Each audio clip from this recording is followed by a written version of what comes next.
안녕하세요. Bienvenido a mi Latam. 나의 라틴 아메리카에 오신 것을 환영합니다.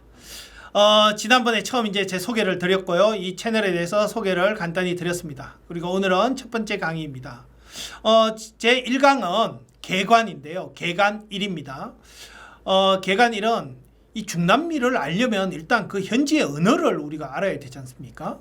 그 언어를 알아야 되는데 그 중남미가 대부분 스페인어를 쓰죠. 물론 뭐 스페인 안 쓰는 나라 포르투갈어도 있지만 스페인하고 포르투갈이 비슷비슷해서 스페인어 배우면 스페인어 할 줄 알면 포르투갈어 조금만 해도 통할 수 있거든요. 그래서 이제 스페인어 하나로 전체가 통할 수 있는 그런 대륙이 라틴 아메리카인데, 그래서 우리가 어떤 한 지역을 알려고 하면 제일 먼저 그 언어를 배워야 되잖아요. 그래서 스페인어를 배워야 되는데, 그래서 오늘의 주제는 먼저 중남미를 본격적으로 알아가기 전에 우리가 왜 스페인어를 공부해야 하는가에 대해서 말씀드리려고 합니다.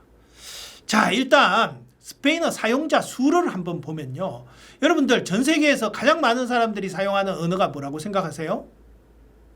네, 다 알다시피 중국어죠. 그죠? 중국어가 사용자 수가 12억 정도 된다고 나와요. 근데 지금 이 표에 보면 이게 국립국어원에서 만든 표인데요.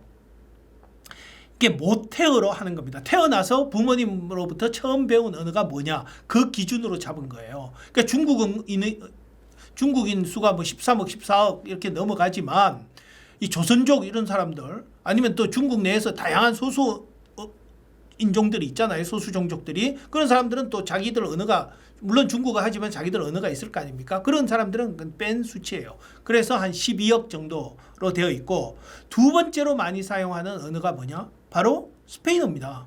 4억 1,400만으로 되어 있죠. 세 번째가 영어예요. 영어는 3억 3,500만. 그죠? 그래서 스페인어는 전 세계적으로 중국어 다음으로 많은 사람들이 사용하는 언어가 스페인어다.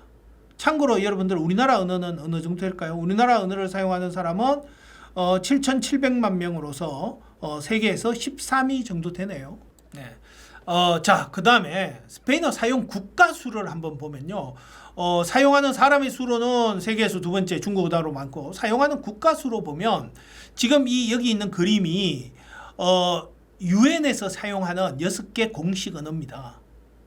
6개 공식 언어인데 그게 뭐죠? 영어, 스페인어, 프랑스어, 아랍어, 러시아어, 중국어, 이렇게 6개 언어죠. 근데 여기 보면 그 사용 국가 수가 나와 있어요. 영어 사용하는 국가는 58개국으로 되어 있고요. 스페인어는 22개 국가, 프랑스어는 29개 국가, 그 다음에 아랍어는 27개국, 러시아어는 5개국, 중국어는 5개국, 이렇게 되어 있는데, 그러면은 사용하는 나라 숫자로 수로 따지면 영어가 제일 많고, 그 다음에 프랑스어, 아랍어, 그 다음이 스페인어잖아요. 그런데 프랑스와 아랍어는요, 중복해서 쓰는 나라가 너무 많아요. 예를 들어서 캐나다 같은 나라도 영어와 함께 프랑스어 쓰잖아요. 소수지만, 몇 프로 안 되지만, 그죠? 그러니까 그런 것도 쓰는 국가 수에 포함을 시킨 겁니다. 특히 아프리카 북부 지역에 보면 그런 나라들이 굉장히 많아요. 아랍어와 프랑스어와 아프리카 자기들 공용어, 이런 것들을 세 개를 동시에 쓰는, 그죠? 이런 나라들까지 다 포함해서 한 거니까 정말 오로지 한 90% 이상이 그 하나의 언어를 쓰는 나라들로만 따지면 영어가 제일 많고 그 다음이 스페인어입니다. 그러니까 사용하는 국가 수로 따지면 영어 다음으로 또 스페인어가 많죠. 그러니까 스페인어는 사용하는 사람의 수로도 세계에서 중국어 다음으로 2위, 그 다음에 사용하는 국가 수로는 영어 다음으로 2위, 그런 언어입니다. 그 다음에 또 이 스페인어가 중요한 이유, 뭐 스페인어 주요 사용 국가들을 보면 멕시코가 1억이 넘죠. 그죠? 1억으로 제일 많고, 그 다음에 스페인이 한 5천만, 그 다음에 콜롬비아, 아르헨티나에서 주로 이제 중남미 국가들입니다. 자, 그 다음에 스페인어가 또 왜 중요한지, 바로 미국에서의 스페인어입니다. 지금 이 그림을 보시면 파란색, 진한 파란색으로 나와 있는 부분들 있죠. 이 부분이 미국의 스페인어 사용자가 25%가 넘는 지역입니다.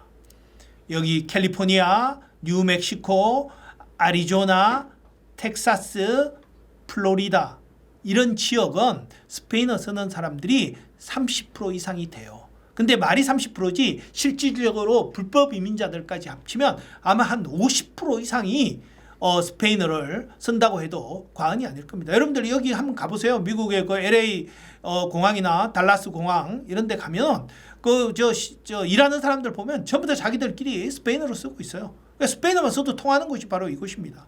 근데 재밌는 것은 여기가 원래 이 지역이 원래는 멕시코 땅이었죠. 뭐 한 150년 전에 미국이 멕시코에서 뺏어갔는데 심지어 뭐 그런 말이 있습니다. 그래서 요즘 멕시코가 이 지역을 다시 재정복하고 있다. 그런 이야기도 있습니다.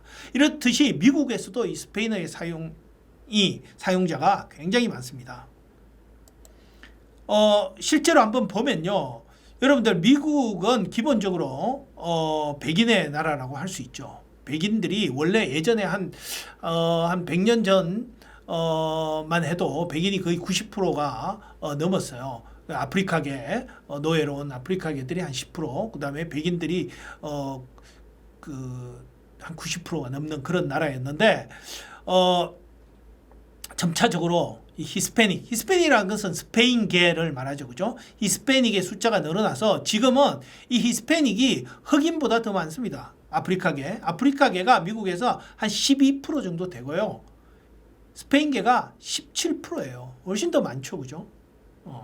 그런 식으로 미국에 이 스페인계들이 많습니다. 이 스페인계들이 대부분 스페인어를 사용하지 않습니까? 그래서 지금 미국에서 스페인 사용자 수를 보면 이렇게 급격하게 증가하고 있는데 1980년대까지만 해도 1000만 명 정도였던 것이 지금 2011년에는 한 3,500만 정도로 늘어났고요. 이게 점점 앞으로 더 증가할 것으로 예상이 됩니다. 그래서 그 미국에 예전에 이민 가는 사람들 이런 사람들 미국에 가서 장사하려고 하면 스페인어를 사용하면 스페인어 사용한 사람들한테 많이 이제 대상으로 장사를 하는 경우가 많으니까 스페인어를 사용하면은 굉장히 도움이 된다고 그래서 예전에 보니까 미국 이민 가기 전에 뭐 스페인어 공부하고 가는 그런 사람들도 있더라고요. 자, 이렇듯이 중요한 언어임에도 불구하고 우리나라에는 스페인어 관련 학과가 14개밖에 없습니다. 서울에 서울대학교, 고려대학교, 한국외대, 그 다음에 덕성여대 이렇게 서울에 4개가 있고요. 그 다음에 경기도에 오면은 경희대 국제캠퍼스에 있고요. 그 다음에 충청남도로 내려오면 충청남도에 단국대학교, 그리고 저희 선문대학교, 그 다음에 대전의 배재대학교 이렇게 3개가 있고요. 그 다음에 경상북도에 대구의 계명대학교, 그 다음에 경북의 효성가톨릭대, 그 다음에 경상남도에 부산의 부산외국어대, 울산의 울산대학교, 그 다음에 전라남도의 조선대학교, 그 다음에 전라북도의 전북대학교 이렇게밖에 없어요. 그 14개가 있거든요. 그러니까 이렇게 중요한 언어임에도 불구하고 관련 학교 수가 14개밖에 없다는 것은 그야말로 희소성의 가치가 있는 거죠. 그래서 스페인어를 여러분들이 전공을 하시고 공부를 하시면 여러분들의 어떤 앞날에도 많은 도움이 되지 않을까 그렇게 생각이 듭니다.